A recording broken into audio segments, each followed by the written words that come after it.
You're listening to the Governor's Podcast, which is hosted by school governors for school governors who are new, current, or the future. On the Governor's Podcast, we have open, honest, and transparent discussions about governance in the UK education sector, sharing and providing insight into the realities of sitting around the governing body table and leaning in.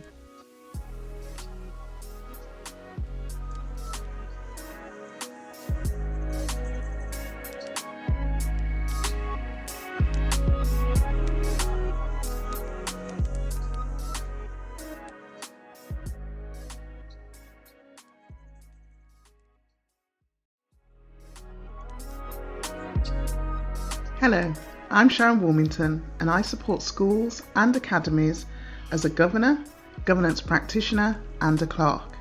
I'm also the CEO of the National Black Governors Network, supporting the education sector in diversifying their governing boards.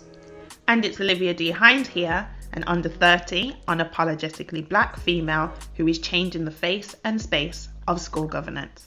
And you're listening to the Governor's Podcast.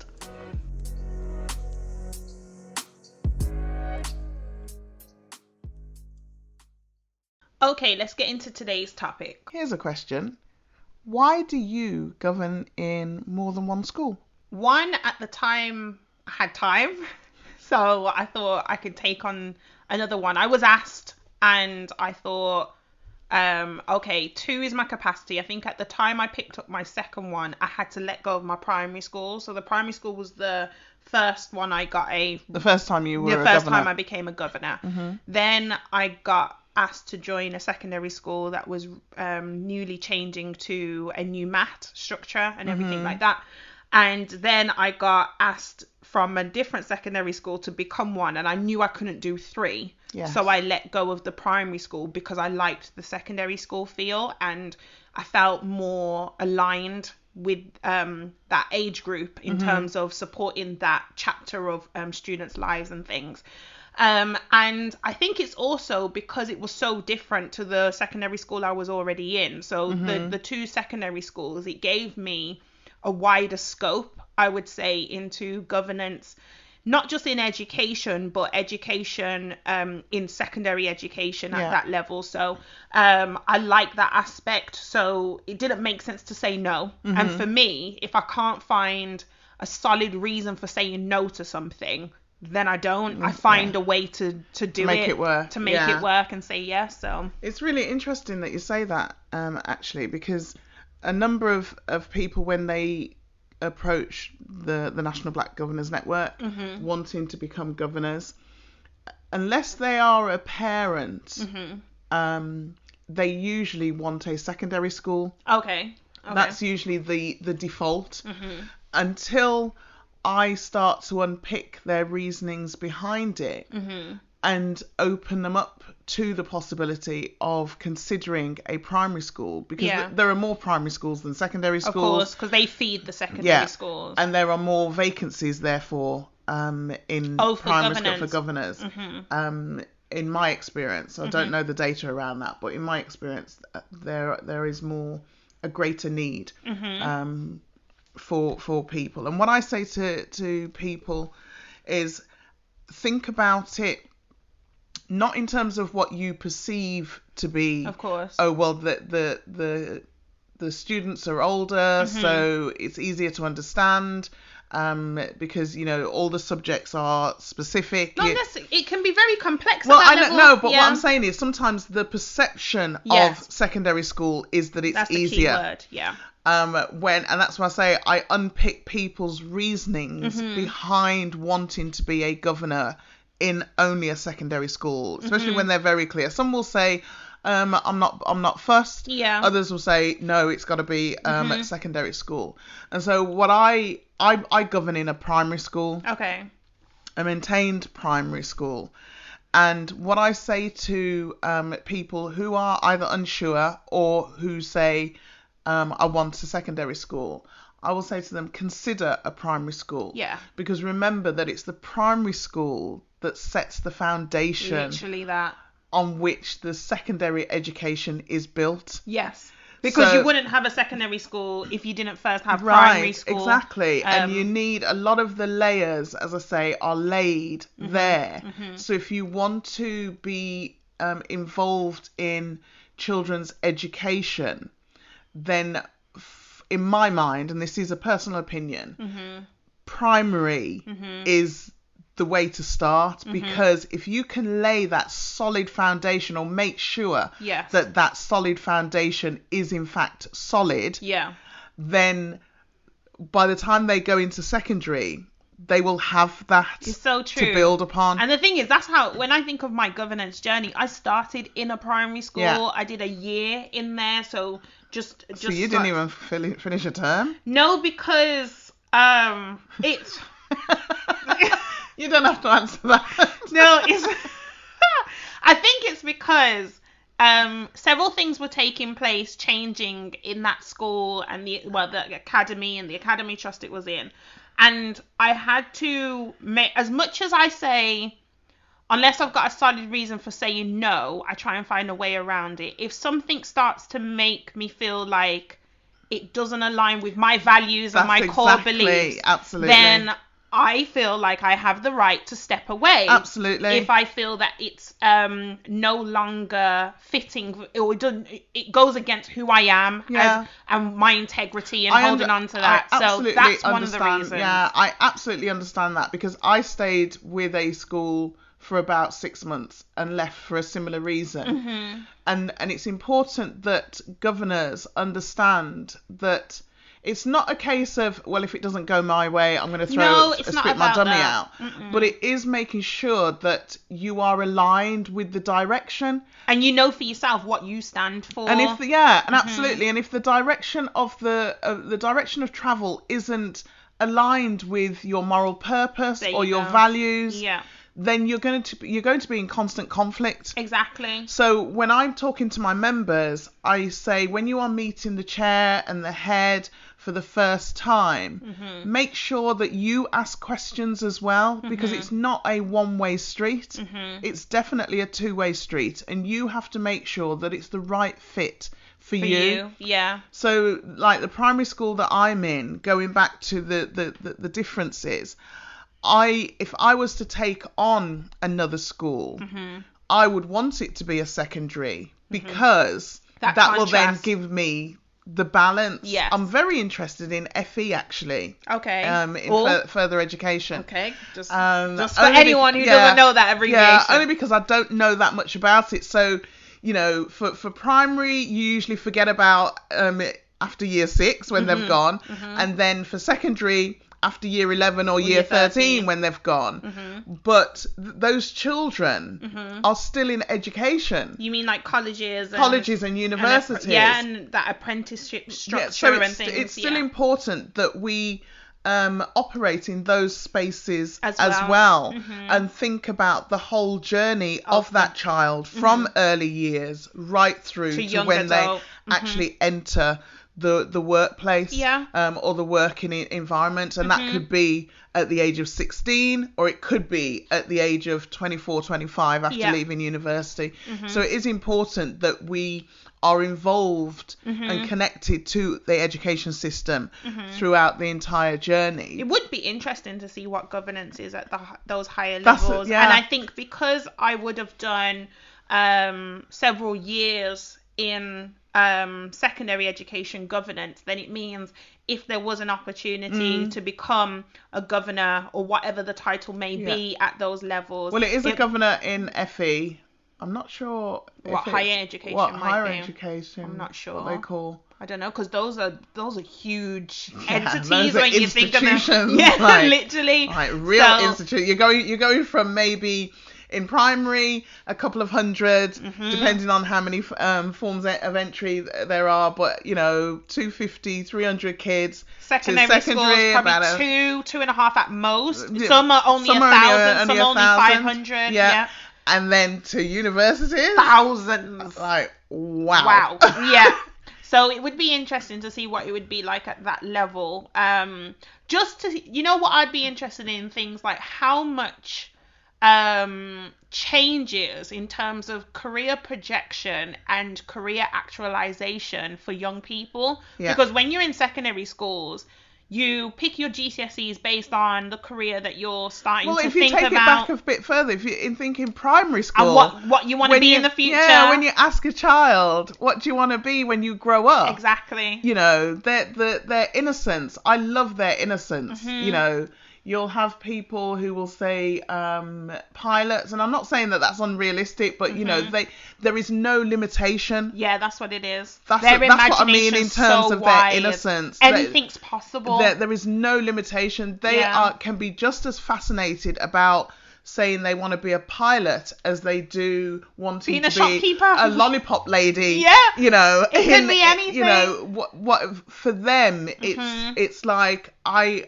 can see and do whatever I want. Yeah, and then it's like as they then move through. For some, they feel like that imagination darkens or gets narrower. For some, it just becomes more targeted and focused. For others, it's like they're heavily influenced by what their parents want them to do or what their older siblings have done. Yeah, you know, people around them have done. So you're influenced by that.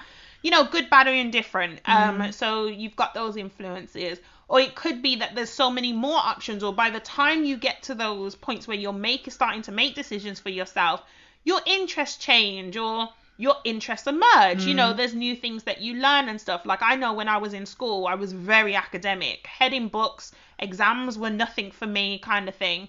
Spent 12 months in Mexico City during my degree, came back as a creative and, you know, trying to get me sitting down for 3 hours to study anything. It's like, I have to really want to know what this is talking about. So there's a lot of things you go through and that's why and you change. That's why it's important that around the governing body table, there are so many differences. Of course. Because the danger is that we have same old.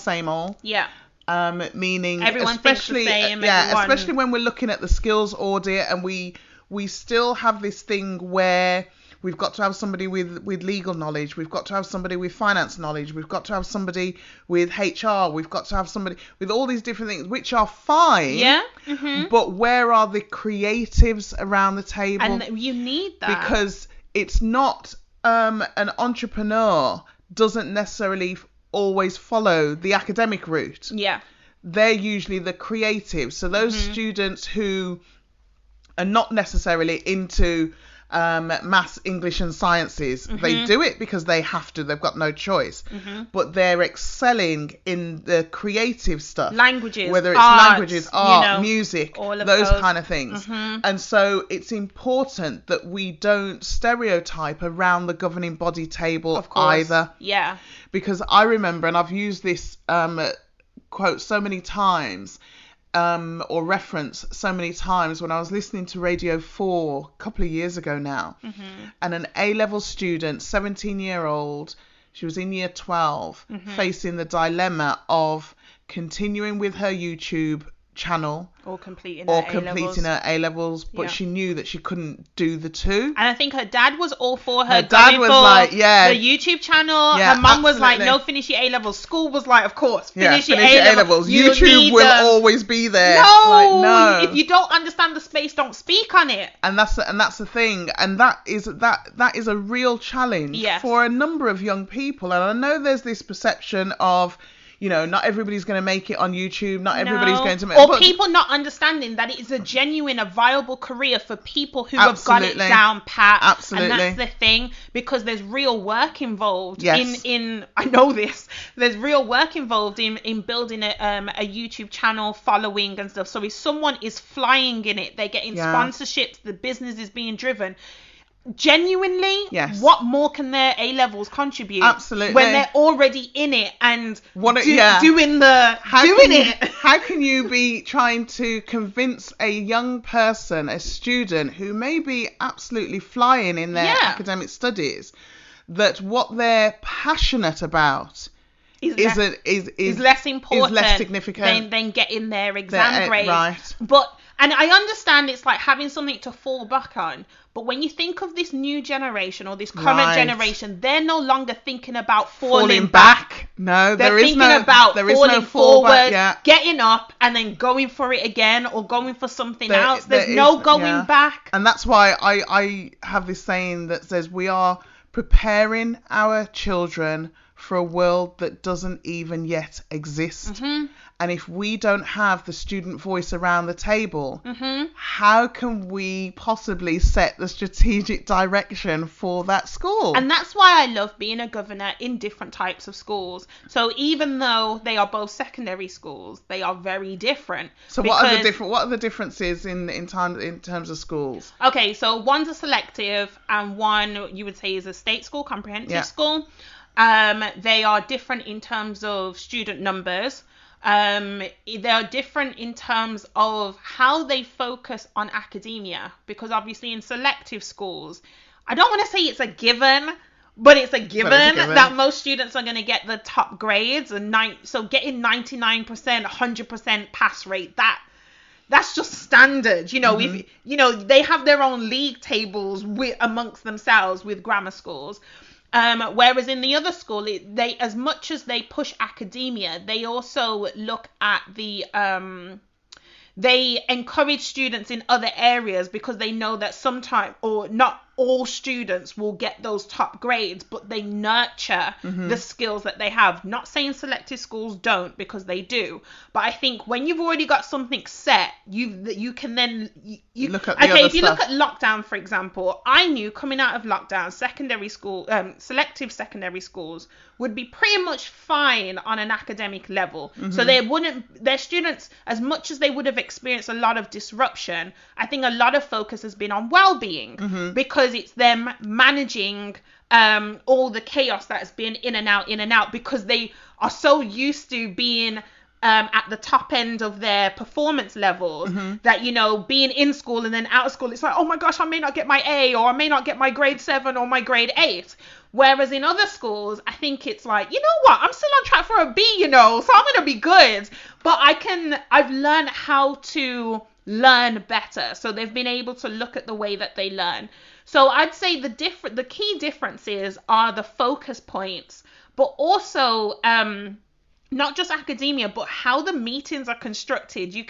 The governance in the selective school, you can see it's very, it's very like academically focused. No, I'm not talking about the content. I'm talking about literally how the meetings are, the actual governance of it. That's the one that's got the committee structure. So in this meeting, you focus on this. And in this committee, you focus on this. And never the twain shall meet. Yeah, exactly. And then in the state school, it's got more of a fluid, more conversational, more open, discussive kind of thing. Whereas it's almost hierarchical in the selective school. Here's a question then. You see the layers and you have the titles and Do you think that individuals who choose to govern in selective schools, what am I trying to say? You're talking about like the characteristic, the makeup of them. Yeah, I get what you mean.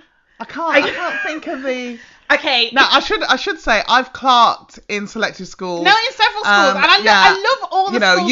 You went to a selective school, so we've got no kind of. I love the selective school sector. I do. I truly believe it has a place. I know that some people don't, and that's fine. But if you are an academic, and you were an academic from birth, I saw it. I needed to be in a grammar school environment. I knew that you had to be in a grammar school because of my personality and things. I just needed that. Whereas my son was very clear. Still very, very bright. I'm not Liv. Was definitely no, mum. I am not going there. I am not doing university. I am not interested in that life at all. Yeah. So, and I always say to parents, know your child. Know your child. Know your child. Don't try and push your child into an environment that is going to be uncomfortable for them. And not just uncomfortable, because we talk about getting comfortable with being uncomfortable. When we say uncomfortable, we mean when it's not conducive, it's not going to feed the child in the way that they need to be fed. They're not going to grow. It'll be a constant battle. Yeah. It'll be a constant battle. So in that sense, we're not knocking any type of school. We're just trying to identify or just share our experiences of the differences. So and that's why when you're governing, when you're deciding to become a governor, or you are currently a governor, are you playing to your best strengths? Mm-hmm. Meaning, you can choose a governorship almost the way in which you apply for a job. You apply for a job that you really, really want. I think it's like knowing who. It always comes back to knowing yourself. Like, I know I'm a very dynamic individual. I can operate in almost any social setting. I can be in an environment where no one looks like me and everyone's dressed up and everything. And I can also dress down and be in a room full of people who I can literally flex with and vibe with. Yeah. So I think me being in both the schools, in terms of like a characteristic point of view, I would say the selective school has a more suit and jackets kind of feel, and the state schools have a more like edgy, I'll see you in the city centre next week kind of feel. Like, that's the only way I can kind of split them. I understand. And because I know I can flex in both, like I can wear joggers and I can also wear black ties. So I'm thinking I can do both. I get you. And so it's like I'm bringing my personality to both. So I own the fact that I did 7 years in grammar school education, then left at 18 when I was finished my A-levels, went to university, and then all the students I work with on a tutoring level, they're all from state schools, they're not from grammar school. So because of that, I'm like, okay, in the grammar school, I bring the edge, I bring, something different, I'm not, like, it's not that I'm a rule breaker. You make them a bit cooler. Yes, there you go. I'm not taking that. For anyone who knows me and knows what school I'm referring to and is a colleague. They're not pompous. No, I love it. I love it. I know which governing body it is, and I absolutely adore that governing body. They're amazing. And that's what I like, how different they are to me. But you've learned a lot as well. I have. I always learn a lot. I always learn. If I go into an environment and I feel that I am not learning something and I'm not giving something, I call it a mutual exchange of value. So if I'm giving, I'm like, okay, but I'm not receiving, not reciprocating, then I'm like, okay, something's off. So it either needs to be addressed or I need to go. Or if I feel like I'm not able to give anything, but so therefore I'm taking a lot, that's also something that I address. So in both environments, I feel like there's a lot of reciprocity, which I love. So I do learn a lot. I tell you, those first few meetings, it can be a bit it was a bit daunting at first, because you have all these people around the table who are just, they follow the rules, and you hear how they speak and how, being addressed as chair. In one school, I'm called chair when I'm at those meetings of chair of teaching and learning. But in the other school, I'm just called Olivia or Liv, so it just shows the different feel that it has. But I love both of them and all the governors around the table. But it's not to say that in other non-selective settings that they're not structured and formal and all of that. It's just the feel, when you're talking about. It's just your experience as you compare the two. Yeah. Now, my experience, I've purposely, during my clerking journey, clerked in different school settings. Yeah, like 5 or 6 different ones. I've done primary, maintained, primary academy, secondary, maintained, secondary academy, selective, non-selective, faith-based, single sex, mixed. I've purposely and you were in an independent school as a child, so I've been part of the governance structure in an independent school.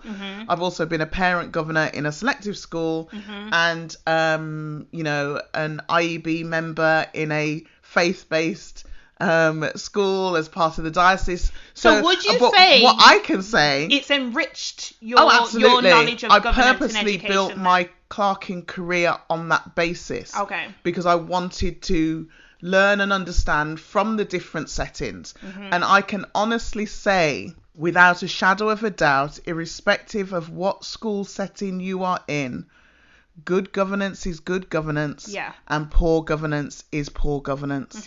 It doesn't matter the setting. Because the principles stay the same. Principles are the if same. anything, being in different settings allows you to still stay interested in being a governor. Yeah. Because if everything's the same, absolutely, then going to those meetings and engaging with those people, it just becomes dead after a while. Yeah. But I love the fact that I can go to one meeting and it's the idiosyncrasies of the characters around the table. The characters. Yeah, it's the idiosyncrasies of the people around the table, the characters. Sometimes they just make me laugh with the things that they come out with. Yeah. And, people have great personalities. And I think once you're comfortable with yourself, then, because I think we talked about it in one of our episodes about being the only one, and sometimes being the only one is being the new one. So, once you allow yourself to just integrate and exchange and recognize that they are just other human beings with their own things that they've got going on and their own things that they bring to the table. Once you know who you are, then it's like, well, I'm Olivia, I'm Liv. Tell me about you. Yeah, that's the thing. No matter what, and I deliver this when I'm doing stuff around training, especially around leadership. You bring who you are to every single space that you occupy. It's important. So it doesn't matter then where you are, because you are bringing who you are to the space.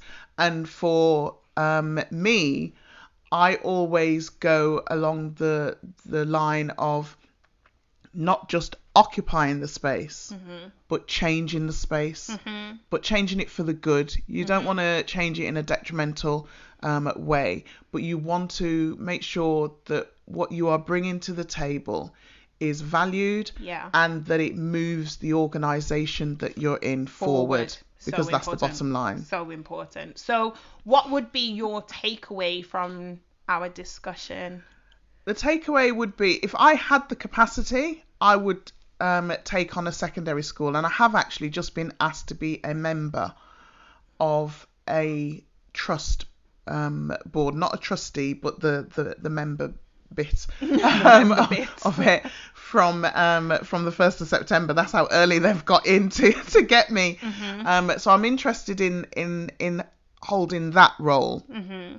But I would say, if you have the capacity, and in order to see things from different viewpoints, if you're currently in a primary school, a maintained school, and you want to stick with primary, then go for one that's in an academy trust. If you're in a secondary school and you're interested in knowing what children are like before they hit year 7, go into a primary school. If you have an interest in supporting children who are outside of the mainstream education, go into an alternative provision school. If you are faith-based, go into a non-faith-based school. So, find something that's different. It's like stepping into someone else's shoes. So it's giving you a different viewpoint, and all it does is round you off as a person, because you've got more to you. It shows that you're willing to step outside of yourself. So even in knowing yourself, you step outside of yourself to consider another angle. Don't just sit there for term after term after term in the same school, the same meetings, the same people, because the question then is, what are you really adding?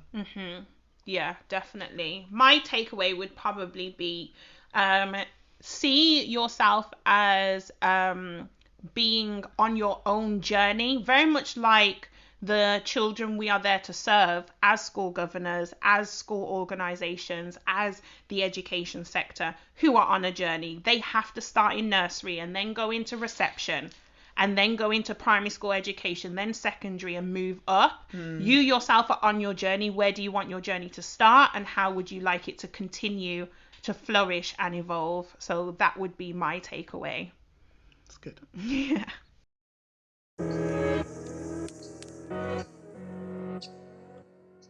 Thanks for listening to today's episode. Please rate, review and subscribe. If you know someone who's interested in becoming a governor, please share this podcast with them. And if you'd like to get in touch with us directly with questions or comments, then drop us an email at thegovernorspodcast@gmail.com. You can also follow us on social media at The Governor's Podcast on Facebook, Twitter and Instagram.